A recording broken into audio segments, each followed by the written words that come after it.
నిర్గమకాండం 12వ అధ్యాయం. దేవుడు ఐగుప్తులో మోషే అహరోనులతో మాట్లాడి ఆ నెలనే వారికి సంవత్సరంలో మొదటి నెలగా ప్రకటించారు. ప్రతి కుటుంబం ఒక నిర్దోషమైన మగ గొర్రెపిల్లను ఎంచుకుని 14వ రోజున దానిని వధించి ఆ రక్తమును ఇంటి ద్వారబంధములకు పూయాలి. ఆ రాత్రి ఆ మాంసాన్ని అగ్నితో కాల్చి పొంగని రొట్టెలు మరియు చేదు ఆకులతో నడుము కట్టుకుని త్వరత్వరగా తినాలి.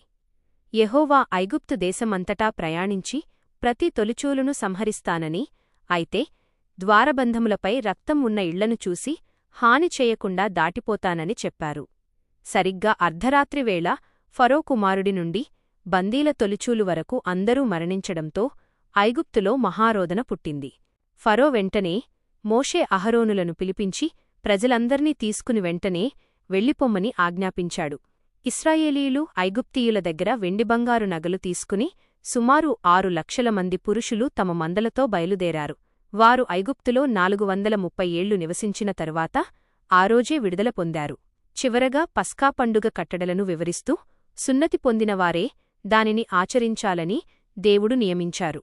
ఆ రోజే దేవుడు ఇశ్రాయేలీలను ఐగుప్తు దేశం నుండి వెలుపలికి రప్పించారు.